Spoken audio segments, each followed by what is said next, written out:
Hello everybody, and welcome to one of my favorite games of all time, Spyro the Dragon. Now, Spyro the Dragon, actually, I got this game as a kid. It's been so many years. I was so little. We had already gotten rid of my Dreamcast, which is a story I'll get into, I guess, as I play this, but let me just start a new game here. I'll actually let the cutscenes play out, because I fucking love this game. Like, it's great. So, I'll talk about things in a second.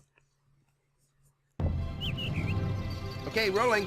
Oh, it's been peaceful here in the Five Worlds, or is it 6, for a Dragon's Age. We now have 12,000 treasure, or is it 14,000? What about this Ganasty Gnorc character? Now, I understand he's found a magic spell to turn gems into warriors for his cause. I'll take that question. Nasty Nork is a simple creature. Simple! He has been contained in a remote world and is no threat to the Dragon Kingdom. No threat! Besides, he is ugly. That does it! Looks like I've got some things to do.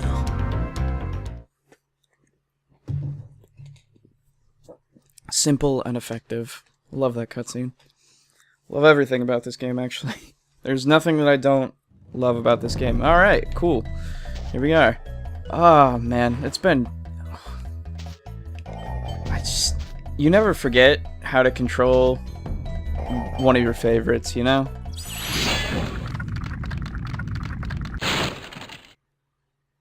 Thank you for releasing me, Spyro. Yeah. Free 10 dragons in the artisan world. Then find the balloonist. He'll transport you to the next world. What about Nasty Nork? I'm going after him. Find dragons first. That's all I can tell you. I had to turn my volume up because I like to have it so I can barely hear the game, so that it doesn't pick up on the mic. But like I can't do that right now. So the main point of this game is to find dragons, and dragons are your equivalent of like stars in Super Mario 64 and Jiggies in Banjo-Kazooie, but it's man. I've got such a happy vibe playing this right now. You don't even understand. So yeah, you're Spyro the Dragon. Story of the game: the dragons are getting interviewed about. Yeah, shut up. Don't look at me right now. Don't. Yeah, that's right. Dragons are getting interviewed. Whoops. Where'd he go? There he is.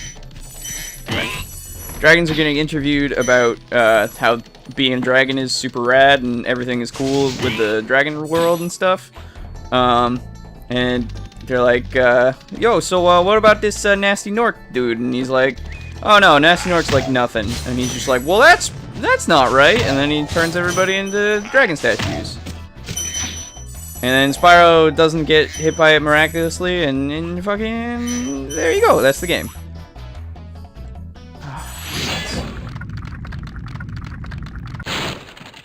Where's Nasty Nork? I'll torch him. Keep your horns on, Spyro! You have much to learn first. Do you know what the dragonfly following you is doing? His name is Sparks, and he's helping and protecting you. Keep an eye on him and see what I mean. So the game is quite cryptic in a lot of things. There's, all these dragons give you helpful hints because they're all older than you and they all know what the fuck they're talking about and what they're doing. When you're, a young, spry little purple dragon, there's nobody like you. That's a plot point in another game. But yeah, he tells you about Sparks. Sparks is your little dragonfly friend, and Sparks is your health bar. And it's really nice, really simple, really easy to figure out. This doesn't activate yet, does it? No. Okay. But yeah, so the main point of this game is to find the dragons. The other point is to get... Why can't I hit you? My goodness. You might not forget how to control a game, but it might still have been quite a while since you played the game. Where did he go? he probably went down there. So, the other point... Whoops. Fuck that up. Let's just... It's the game that I 100% complete all the time. I'm just gonna screw up all the time. So, I'm gonna put my money where my mouth is. The other point is to collect all the gems. The gems, and there is one other collectible in the game. Whoops. In the game. That is super important, but we'll get into that once we get to those collectibles. Hello. Cool Flash, do that again. The artisan's boss is through a portal in the Dragon Mouth, but you are not yet ready, Spyro. First, you must complete one of the other artisan lands. So yeah, there are these hub worlds that we are in currently, like this one, where you can go through portals that go to other levels. So Stonehill is the first one that you see, and hello. Oh, no. Come here. There we go. You know, you've got a bunch of options to do, but I like to get everything first. Hey, extra life. I like to get everything first, you know, just to make sure that I have the hub world complete, so I don't have to run around and collect things anymore, you know? But yeah, there is... Oh, excuse me. Hey, Spyro, press the jump button twice to glide, and don't be afraid. Afraid? Of what? Falling from high mountain peaks, plummeting into prehistoric glaciers. Oh, that. So, if you notice, the voice of Spyro in this game was the voice of SpongeBob, actually. Oh, okay, I might as well. Tom Kenny, I believe his name is, yes? Pretty sure. He did the first Spyro voice. Subsequently, his voice is changed in Spyro 2 and Spyro 3, because I think, I don't know, but I assume he just got busy doing SpongeBob. Wait a minute. Ooh, boy. Okay, so, little fact checking here. I thought I'd let you guys in on. So, as I stated before, Tom Kenny does do the voice of Spyro. Now, not in this game.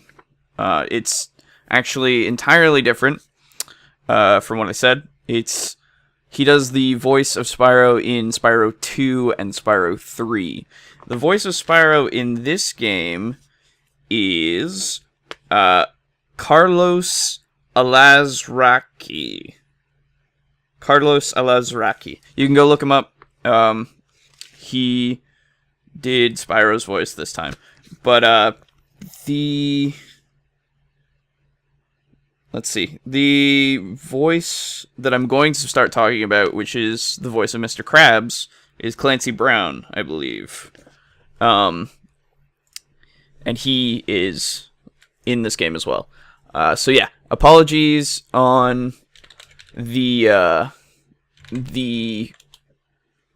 misinformation. I thought I was correct, but I wasn't entirely so. So I'm just putting that in here. Anyway, back to your regularly scheduled video. Oh.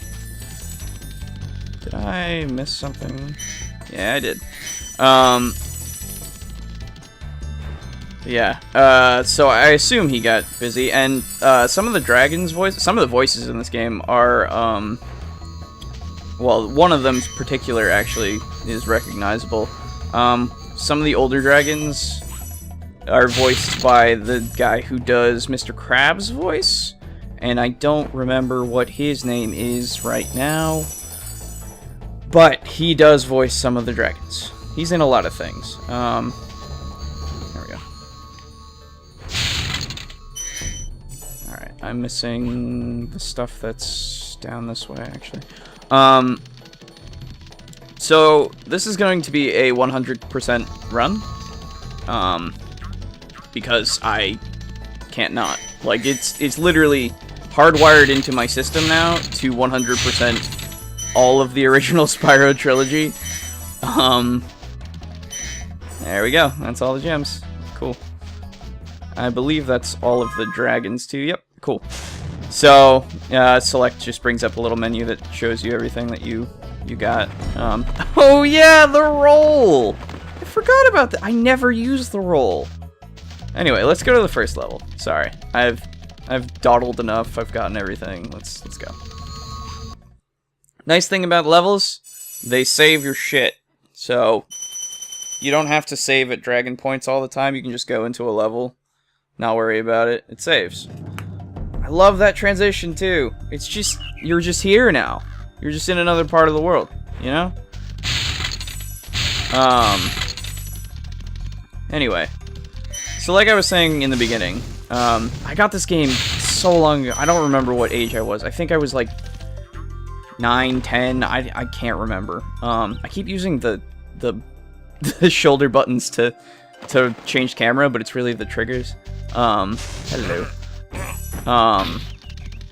But yeah, I got this game when I was little, and my god, I played this game so much. I played all of them so much, because I'm pretty sure, yeah, I got these as a pack, all 3 of these games, because my parents were like, hey, you like these video games, here, have these, and I was like, oh, cool, yeah. Watch the dragonfly, Spyro. His color indicates his power. When he eats butterflies, he stays strong. Like me. Sure. As you noticed there, that was the voice of Mr. Krabs. I'll look up that guy's name at some point. Oh, there's a chest here. You need a key for that. Anyway, so I got this, and we had just gotten rid of my Dreamcast because it was nearing the end of its life cycle, and my parents were like, hey, so this thing isn't having games made for it anymore. Might as well trade it out for the PlayStation 1. And I was like, okay.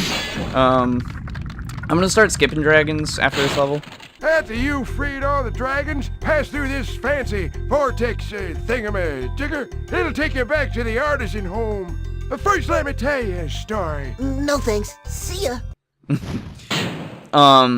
I am gonna start skipping dragons after this level because they're really not, like, their dialogue isn't too important.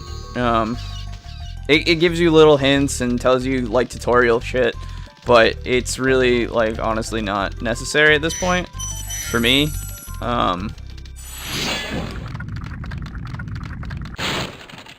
When you free a dragon or step on one of their platforms, you're saving your progress. Yeah, so like that guy's talking about saving your progress, and then when you step on where the dragon was, like this, it's all pretty simple stuff. But we don't need to listen to that. It's all gonna be happening at the same time. So, but yeah, this game. Let's see. I got this and Crash. I think the Crash trilogy. Well, no, I didn't actually get the Crash trilogy. I got the second. Not the second. Sorry. I got. Oh. If you heard that, if you can hear that, that is a thief, and I'm gonna need to go get him because he has the other collectible that we need. But yeah, I was playing this, and I was playing Crash. Warped. Crash Bandicoot Warped. So Crash 3. Those were the games that I played, and Crash Bash? Is that what it was? I'm pretty sure that's what it is. My dad and I actually played that a lot.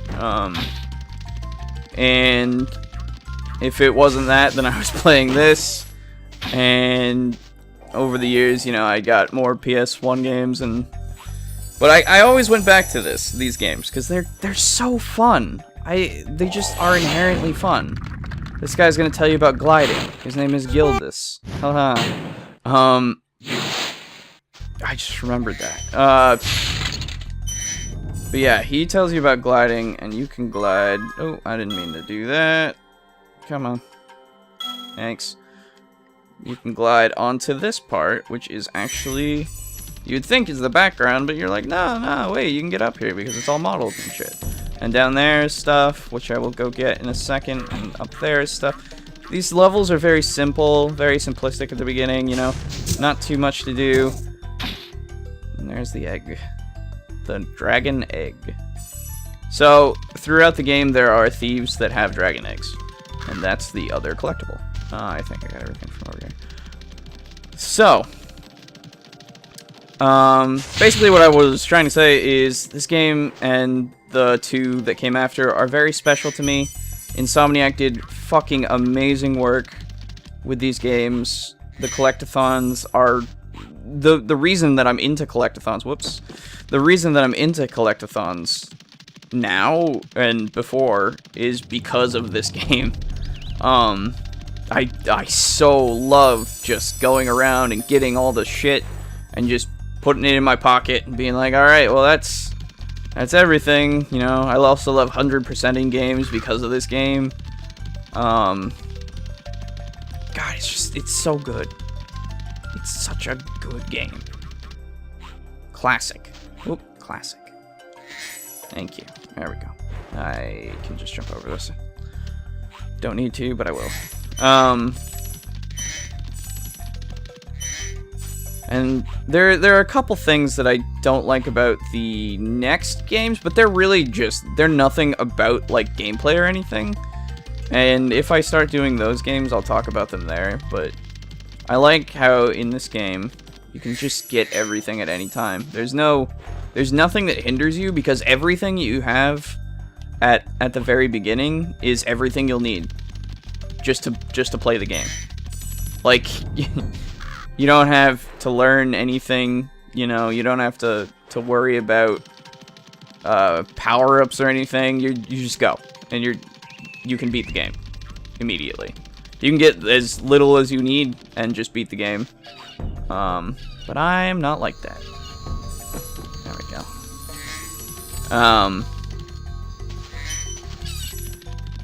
There was actually something with that egg thief. Whoop.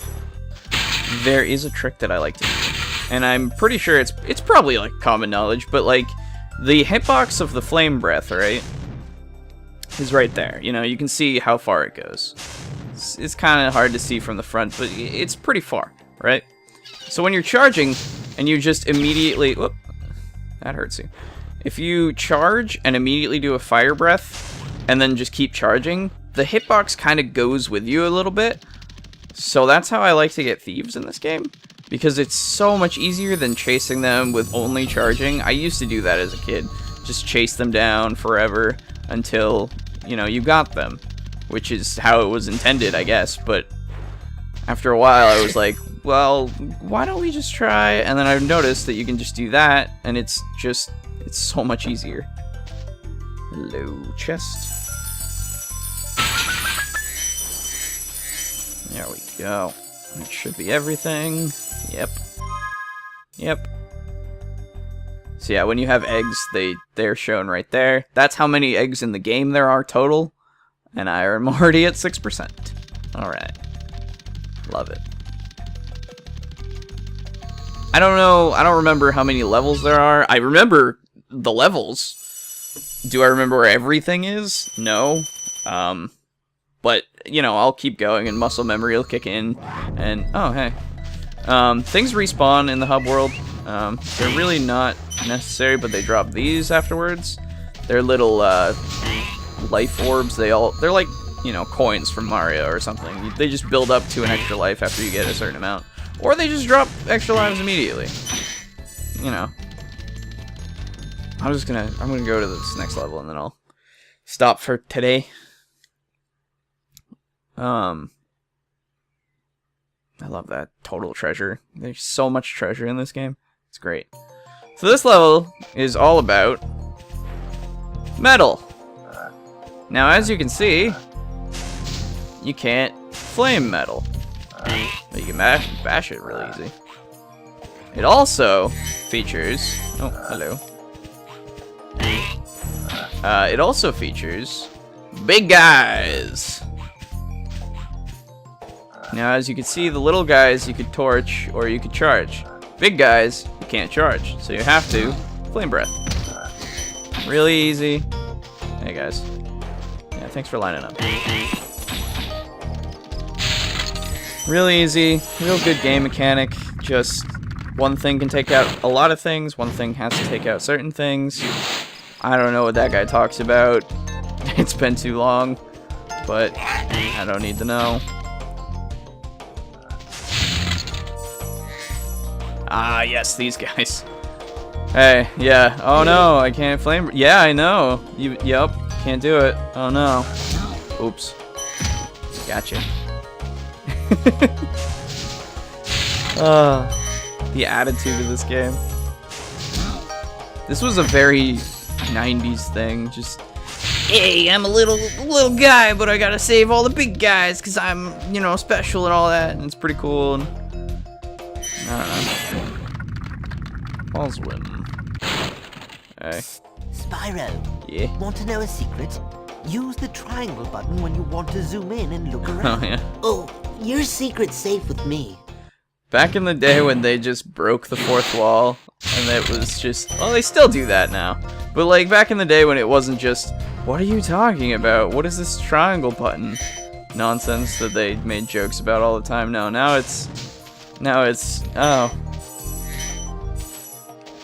Or then it was, oh, hey, yeah, the triangle button. Don't you know about the triangle button that is on your controller? And it's like, what? But yeah, he just teaches you about, you can do it first, well, second person, third person, but over the shoulder. Anyway, you can do that. It's helpful for recentering if you need to. You can just quickly just go like that. You know, it's like, oh, everything's over here. Well, guess what? It's all over here now, you know? It's kind of slow, but at the same time, helpful. Excuse me. I missed, like, most of you. Yes, hello. Hello. Hello. Alright. Goodness. I said it already, but, like, this game is bringing so many good vibes right now. I'm super... No, I don't need anything over here. I'm already done with that. I super enjoy playing this game. I super enjoy a lot of the stuff that I play. Usually. Hey guys, yeah, see ya. See you later. Ooh. Oh, I got the key. I should probably go back and get that. There we go. Oh, man. The thing is, if I don't pace myself, I will finish this entire game today. maybe tomorrow, you know? Like, it depends. I don't know how fast I can finish these games. This game in particular, it's like, it's the simplest, so I can finish it the fastest. But I don't want to take, like, you know, 2 seconds with this game. I genuinely just fucking adore this game. Anyway. Hello. Hello. Darius. Big enemies like this Gnor. Yes, big enemies can't be hurt. Like, it's pretending, or it's assuming that you're a child who's just like, I'm just gonna go for all the big things that I've been already taught that I need to get, and not just go and explore and do things for myself. It's one of those tutorial things. Whoop. There we go. And like, I don't know, but like, it might be nostalgia. It might just be that I'm used to it. But like, the way you control Spyro in this game, you know, he feels like he is a four-legged, you know, creature. He doesn't control like a person who can just turn on a dime easily. He's gotta stop. He's gotta turn around if he's gonna abruptly turn. You know, there's no weird control. I guess it's not like a tank. It's not like a bipedal thing. It's legit. It feels good. I don't know, you guys. Thanks. Might as well. Thanks. Oh, thank you. Good. Alright. Well, I'm just gonna go save, and then I think that's it for this one. I'm just gonna keep playing through the game. I don't care if nobody watches. I love the game. There we go. Make sure. Okay. So yeah. I'm gonna keep going, and I hope if any of you watch that you enjoy, and that we can have some good Spyro discussions or something. I don't know. Talk about Spyro. I'll talk more Spyro-y stuff in the next one because got some stuff to talk about with what happened with Spyro. So yeah, hope you liked it, and if you did, then I hope you tune in for more. And I will see you in the next one, hopefully. Bye for now. We'll be right